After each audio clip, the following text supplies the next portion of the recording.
Amados santos, gracia y paz. El pastor Pedro Saavedra les saluda y este es el audio número 129 de la serie Renovar el entendimiento para que ocurra la transformación. Cuando leemos Mateo 4, del 8 al 10, allí leemos: otra vez le llevó el diablo a un monte muy alto y le mostró todos los reinos del mundo y la gloria de ellos.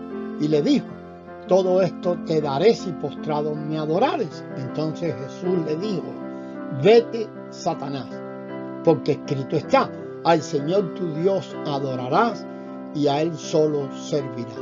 Y nos preguntamos, ¿por qué la serpiente le dice a Jesús: te doy las naciones que viniste a buscar, póstrate y yo te las doy?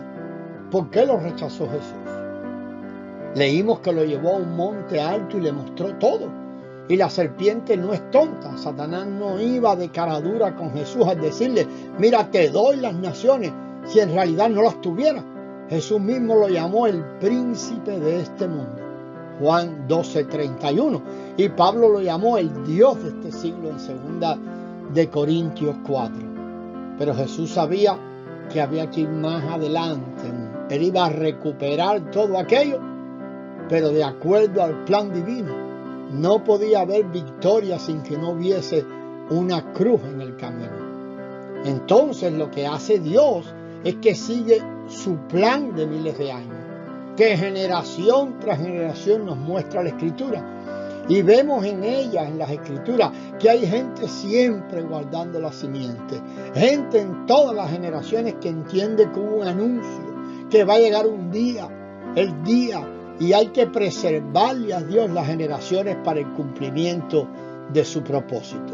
Recordemos a José, fue uno de esos, y al final de su terrible testimonio, de eso que en realidad nadie quisiera dar, decimos que es uno de gloria en gloria, pero al revés, siempre fue de mal a peor y a peor y a peor, y al final de sus días le oímos decir: Dios esto todo lo encaminó a bien. Dios lo hizo todo para preservación de vida, preservación de la vida. Es decir, él entiende que su vida fue una obra de Dios para que Dios tenga en las próximas generaciones preservación de vida y su propósito sea cumplido.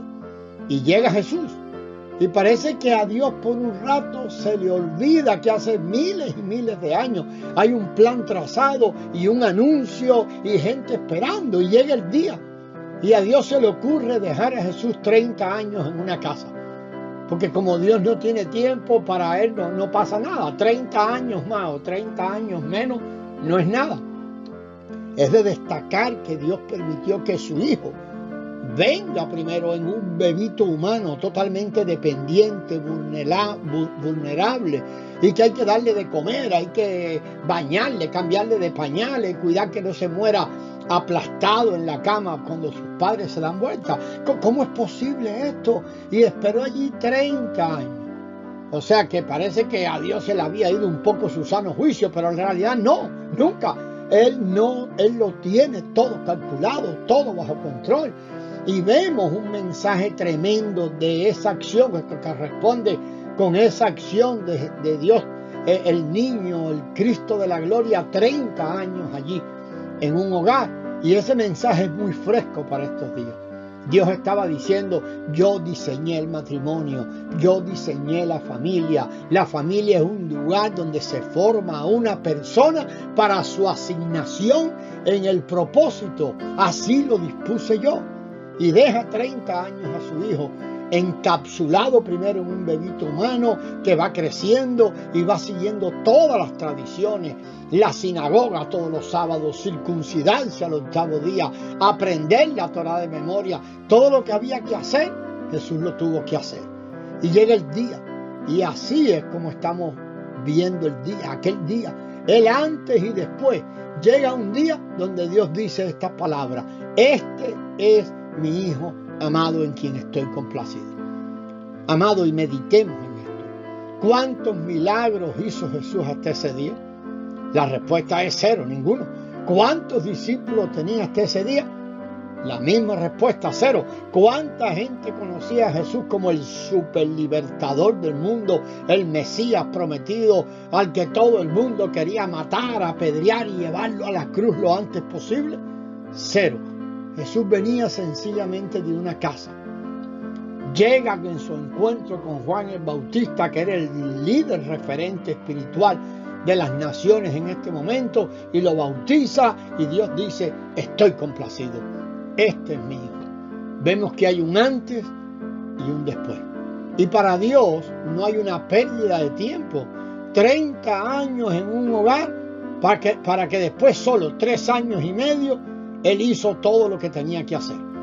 No parece que concuerde el número, 30 años y con 3 años y medio.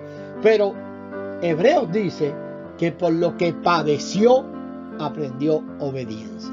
Él tenía que estar sujeto a un protocolo y vivir una vida de obediencia, porque eso es lo único que él haría por el resto de los años que le quedaban de vida. Y lo podemos oír a él decir cuando comienza su ministerio, diciendo: yo solo hago lo que veo hacer al Padre. Mi comida es hacer la voluntad de mi Padre. Solo vivo para obedecer. Ahora, claramente nosotros no vamos a llegar nunca a eso. Que Dios diga de nosotros que está complacido, porque no es el asunto nuestro. Eso es su Hijo. El Padre está complacido de Cristo que está en nosotros. Pero si tenemos que pensar, y si tenemos que pensar en esto, nuestros hijos crecen en nuestros hogares, cumplen la mayoría de edad, y hay que soltarlos en un momento u otro para que vayan a hacer su vida por el mundo. Ahora, amados hermanos, como familias de creyentes, Dios podrá estar complacido por el trabajo que hicimos en nuestra casa. Porque la razón por la que usted y yo tenemos hijos en nuestra casa no es para que los hagamos profesionales, para que tengamos nietos y nos hagan reír. No. La única razón para que tengamos hijos es para que nuestros hijos, que son la continuación, la siguiente generación, puedan allí aprender, para que puedan representar a Dios como hijos obedientes y funcionales a su propósito, para cuando tengan que estar solos, la gestión de vida que ellos tengan sea una vida que corresponde con el propósito para el cual Dios los creó y les permitió venir a este mundo. Esa es la razón por la que tenemos hijos. Vamos a regresar sobre esto en el próximo audio, hermanos. La gracia del Señor sea con vosotros.